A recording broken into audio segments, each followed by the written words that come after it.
রাহমাতুল্লাহি ওয়া বারাকাতুহু। সম্মানিত উপস্থিতি, আপনারা আজকে সবাই অবগত আছেন, আমরা এখানে উপস্থিত হয়েছি ইসলামিক ফাউন্ডেশন।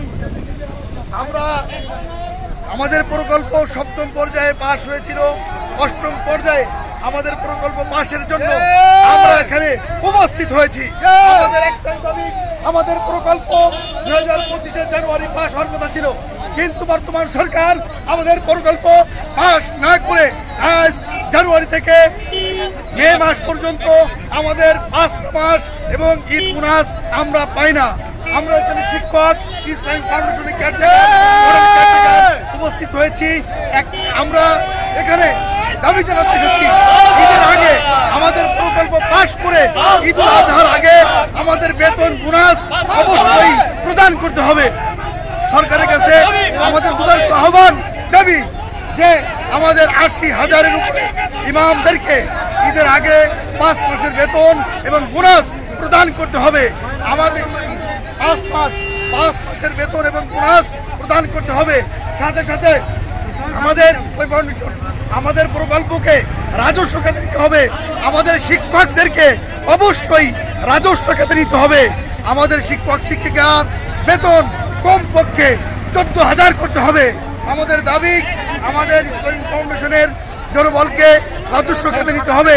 আমাদের কেয়ারটেকার, মডেল কেয়ারটেকার এবং আমাদের যত কর্মচারী আছে এবং শিক্ষকদেরকে অবশ্যই সরকারিভাবে স্কেলভুক্ত করতে হবে।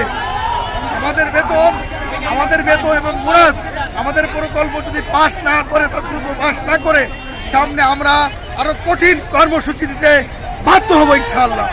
আমরা জানাতে চাই, আমরা ইমাম সাহেবরা আমরা সহনশীল, আমরা ভদ্র। আপনারা আমাদের দাবি, আমাদের প্রাণের দাবি আপনারা মেনে নেবেন। আমরা অনেক কষ্টে আছি। আমরা দীর্ঘ জানুয়ারি থেকে আমরা মে মাস পর্যন্ত ৫টা মাস আমরা বেতন পাই না। আমাদের পরিবার আছে, আমাদের সংসার আছে।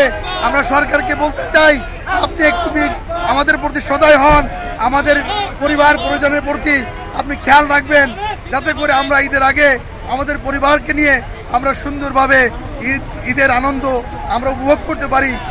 এই কথা বলেই আমার আলোচনা এখানে বিশেষ করছি। আমি ছিলাম মানিকগঞ্জ জেলা থেকে প্রতিনিধি হিসেবে আমি এখানে এসেছি, ঢাকাতে এসেছি। আমাদের দাবি একটাই, আমাদের প্রকল্প পাস করতে হবে এবং ঈদের আগেই আমাদের বেতন বোনাস ৫ মাসের বেতন এবং বোনাস আমাদেরকে প্রদান করতে হবে। সরকারকে বিনীতভাবে বলতেছি যে আমাদেরকে আপনি অনুগ্রহ করে, দয়া করে, মেহরবানি করে ঈদের আগে আমাদের প্রকল্প পাস করে ৫ মাসের বেতন এবং বোনাস প্রদান করবেন। ৫ নম্বর দাবি, শিক্ষকদের বেতন বাদাবি সম্মানজনক হারে বৃদ্ধি অবশ্যই করতে হবে। এই দাবিগুলো বাস্তবায়নে আল্লাহর রাস্তে আপনাদের সকলের সহযোগিতা প্রয়োজন। মেহরবানি করে, যেহেতু মাঠে নেমেছি, সর্বোচ্চ ত্যাগ করে আমরা ব্যানার ফেস্টুন সহ সামনে দাঁড়িয়ে যাই। মিডিয়ার ভাইদেরকে অনুরোধ করছি, এখানে আপনাদের ইমাম সাহেবগণ আছেন, এদেশের মুসলিম অধ্যুষিত এদেশের যারা প্রতিনিধিত্ব করেন এই আলেম সমাজ আপনাদের জন্য দোয়া করবে। মেহরবানি করে, আমাদের টাকা নাই, আমরা আপনাদের কাছে ভালোবাসা চাই। আমরা আপনাদেরকে কিছু দিতে পারবো না, তেমন বুক ভরে আপনাদের জন্য আমরা দোয়া করতে পারবো। এজন্য মেহরবানি করে আমাদের দাবিগুলো বর্তমান সরকারের সামনে আপনারা সুন্দরভাবে উপস্থাপন করুন। জাযাকুমুল্লাহ খায়র। আসসালামু আলাইকুম ওয়া রাহমাতুল্লাহ।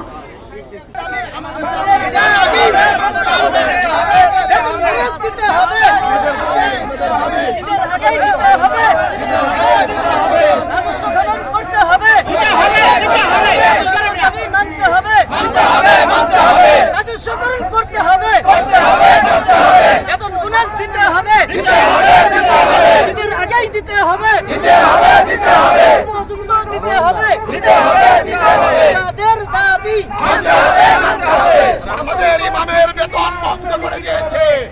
আমরা বাচ্চাদেরকে পড়াই, আমাদের এই ক্ষুদ্র টাকাটা ৫ মাস যাবত দেই নাই, আমাদের ঈদের বোনাস দেই নাই। আমরা কাফনের কাপড় পরে আসছি, মাঠে শুয়ে পড়বো, জীবন দিব, আমাদের ৫ দফা দাবি আদায় করে ছাড়বো।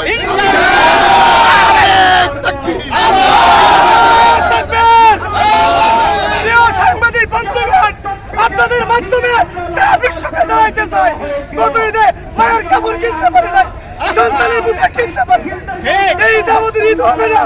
আল্লাহর রাস্তে এই দেশে গজব আসবে।